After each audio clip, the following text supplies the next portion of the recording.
Assalamualaikum warahmatullahi wabarakatuh. Perkenalkan, nama saya Muhammad Junaidy.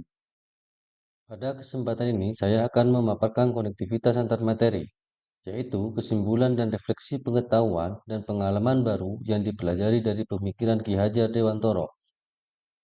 Kesimpulan dan refleksi pemikiran Ki Hajar Dewantoro. Menurut Ki Hajar Dewantoro, pendidikan dan pengajaran berbeda. Pengajaran adalah bagian dari pendidikan.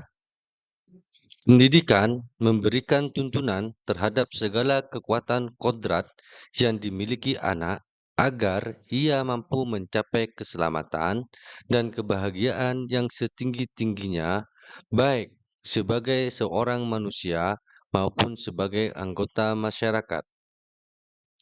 Jadi, pendidikan adalah tempat persemaian benih-benih kebudayaan dalam masyarakat. Dalam proses menuntun, anak diberi kebebasan, namun pendidikan sebagai pamong. Dalam memberi tuntunan dan arahan agar anak tidak kehilangan arah dan membahayakan dirinya. Kekuatan sosiokultural menjadi proses menebalkan kekuatan kodrat anak yang masih samar-samar. Ki Hajar Dewantoro menegaskan juga bahwa didiklah anak-anak dengan cara yang sesuai dengan tuntunan alam dan zamannya sendiri.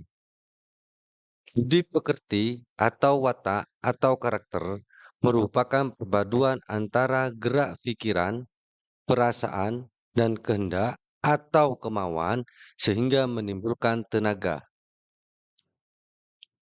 Apa yang Anda percaya tentang murid dan pembelajaran di kelas sebelum Anda mempelajari modul 1.1?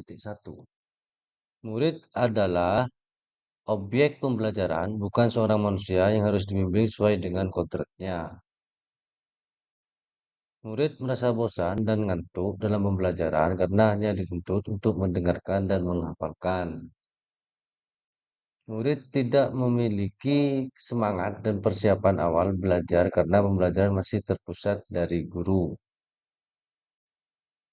Dalam pembelajaran, saya tidak memperhatikan penuh pemahaman materi seluruh murid, hanya terpaku pada beberapa anak yang aktif dan kompetitif tanpa mengedepankan mengembangkan kolaboratif.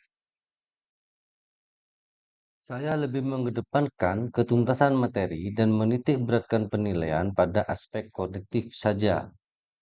Ketuntasan materi menjadi tujuan utama dalam pembelajaran tanpa melihat perkembangan murid.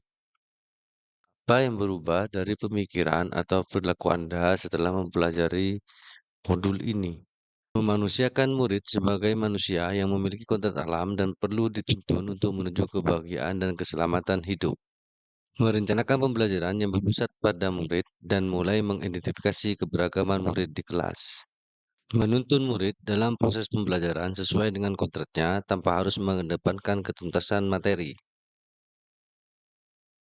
Mulai mengembangkan proses pembelajaran berbasis kolaborasi dan problem solving untuk kecakapan hidup. Mengembangkan proses pembelajaran berpusat pada siswa untuk mengeksplorasi materi dan mengerjakan lembar kerja secara berkelompok.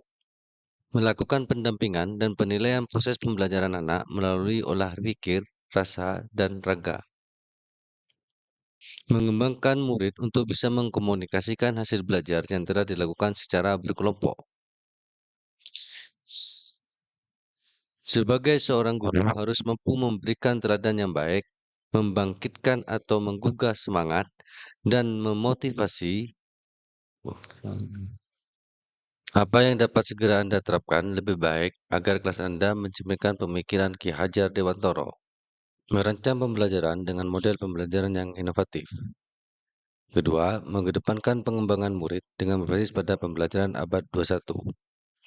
Sebagaimana menurut Ki Hajar Dewantoro, bahwa menuntun siswa harus memanusiakan manusia sesuai kodratnya dan berpusat pada murid, serta harus sesuai dengan kodrat zaman, di mana menuntun pada abad 21 adalah kolaborasi, kritis reflektif, komunikasi, kreatif, dan inovatif. Akhirnya dapat disimpulkan bahwa menuntun adalah pembimbingan pada siswa lahir dan batin sehingga siswa memiliki kecakapan hidup untuk menjadi manusia yang merdeka, manusia memiliki daya pikir yang kuat, memiliki olah rasa yang baik, serta memiliki kemauan yang baik. Sehingga mereka memiliki budi pekerti yang mengarah kepada hal positif dan berguna bagi dirinya sendiri, serta berguna pada masyarakat. Terima kasih. Assalamualaikum warahmatullahi wabarakatuh.